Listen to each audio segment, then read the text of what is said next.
Hello everybody and welcome to this fantastic episode of Banished. So let's go ahead and start off by naming our town. We're going to go ahead and name our town, let's see, Dust Willow. Yep, that's good. Dust Willow sounds good to me.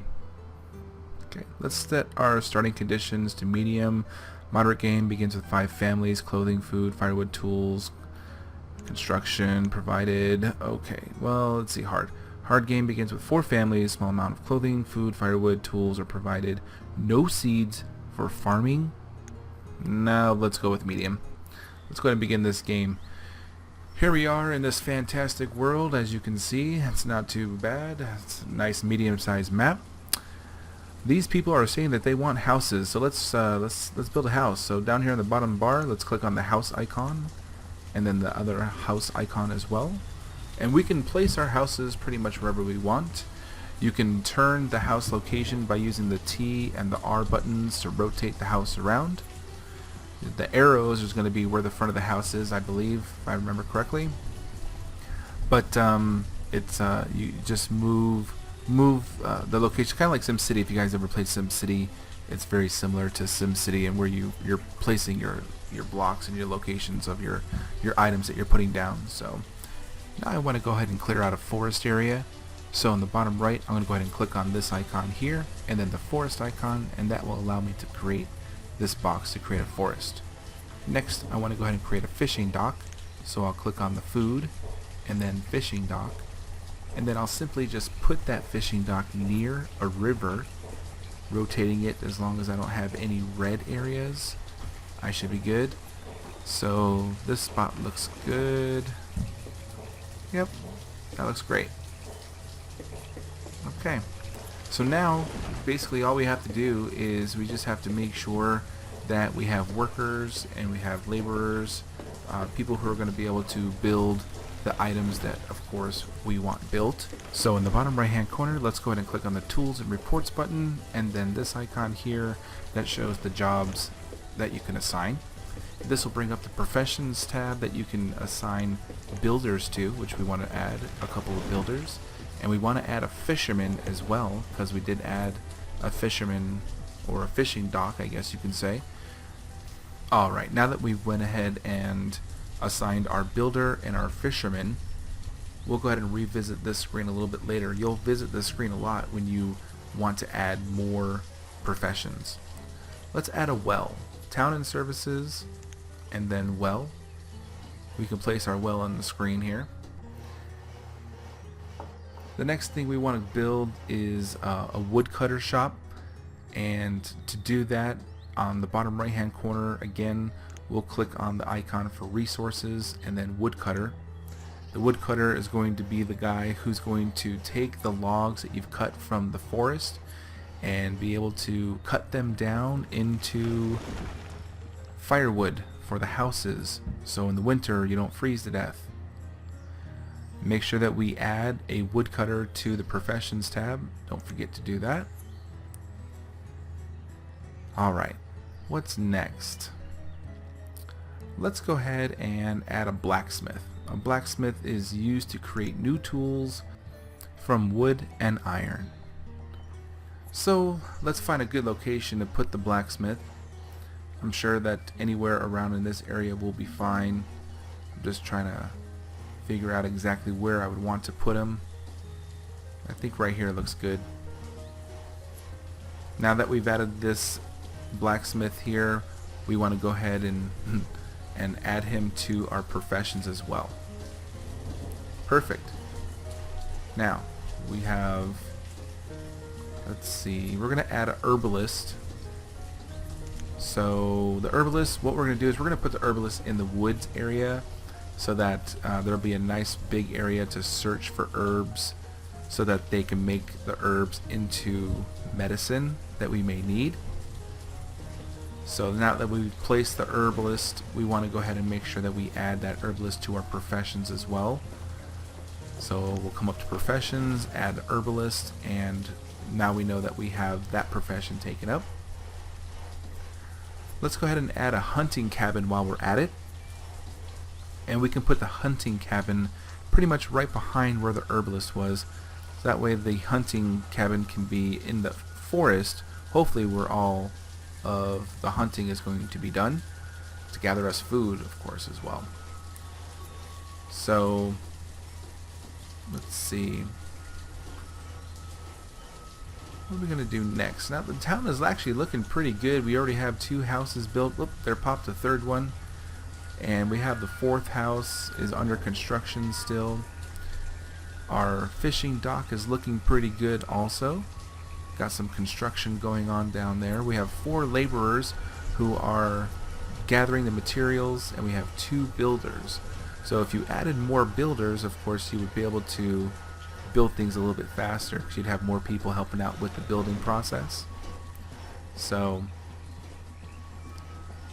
but overall, I like the game. The game is a pretty awesome game. The game is fun. It's pretty easy. I think in this area here, I'm going to make a farm, and a farm is going to help out a lot with gathering more food, because I'm not sure if the hunting or the hunter is going to be able to gather up enough food for all of my citizens that I have in my town. So we'll build a farm here a little bit later. So some of these extra icons here down on the bottom of the screen, this one in particular I like because it shows a lot of great information.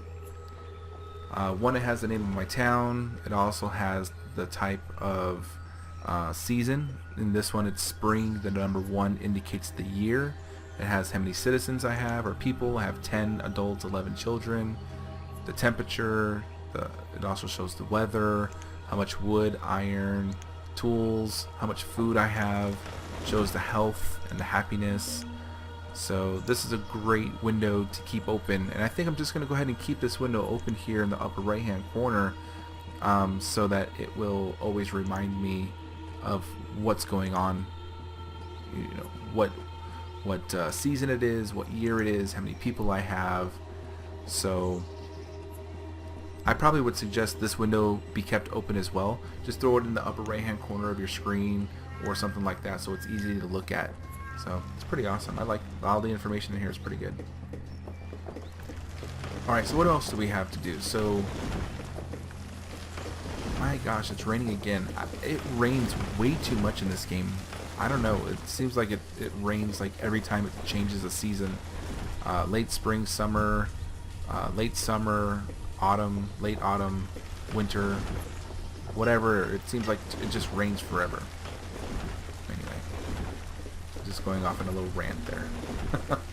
Okay, so what else do we have? Oh, looks like our fishing dock is done. Great, great, great. So hopefully somebody will come out here and start fishing.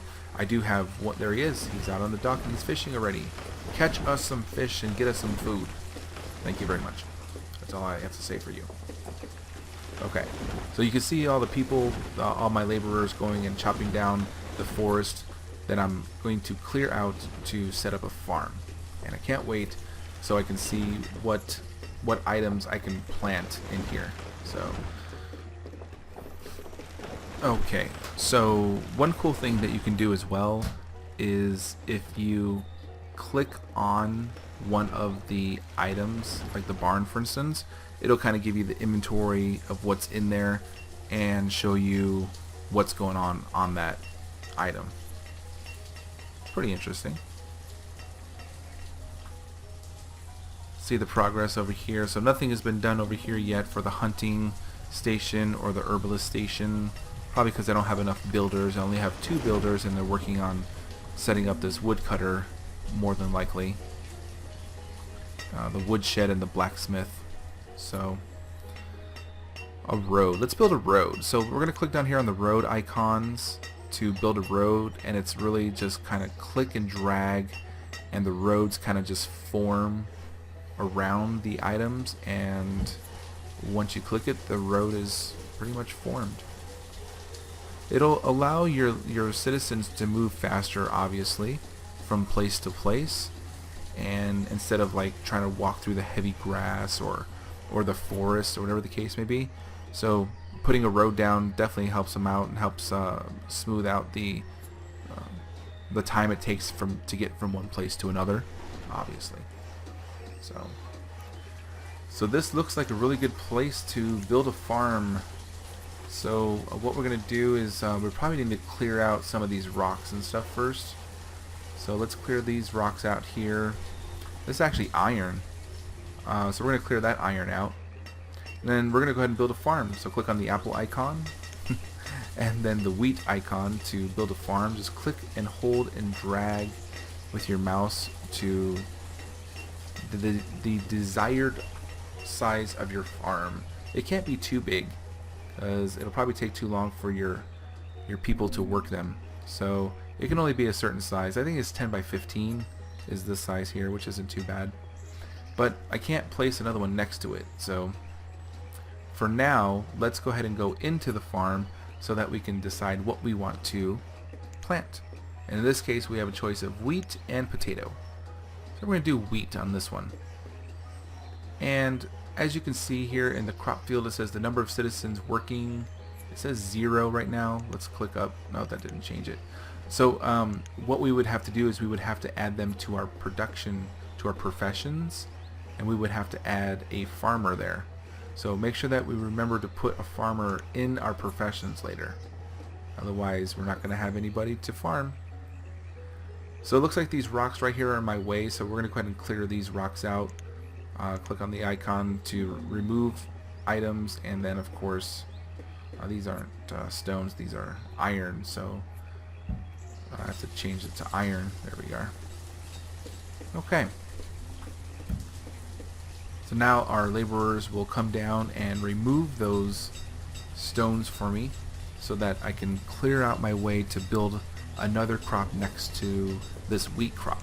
And I think I'll probably put potatoes down. That'll probably be really good food, is a bunch of potatoes. Why not, right? Wheat and potatoes, and I have somebody out there hunting for deer or game or whatever it is that they're going to find me. So, I don't know how long it takes for them to plant stuff. I have, here we are. I have one farmer that I added. Oh, I see. My my hunting station hasn't been completed yet, so therefore I'm not getting any hunting food. So that's alright. So one thing I didn't notice is I ran out of food and I had a death. I did not realize my food storage was so low. That wasn't fun. Got my first death of the game, and I'm so sad that my citizens are already dying because they're starving to death. There was a couple more that just popped up. They're just starving to death, and I don't know how to feed them because apparently I have no food storage, and my hunting station doesn't seem to be bringing in any food. I do have a fishing station going, and nobody seems to be bringing in any fish. Haven't you people heard of ice fishing? Come on, it is the winter. You can still fish in the winter. I don't know. Alright, so I have 3 hunters, 1 farmer, and apparently that's not enough to bring in enough food. So in my first year, another death. Oh my gosh. Alright, well I think I'm down to 9 citizens, and I hope nobody else dies because I'm trying to figure out how to get food to them so they don't die. How to get food in my food storage. It's late winter, and obviously I wasn't prepared for the first winter of the game, and I've already had you know, a few people die. So I hope you guys stay with me in the series to see what happens in my next year. If you liked what you see, please comment down below, hit the like button, and make sure that you guys subscribe. Thanks for watching. You guys have a great day.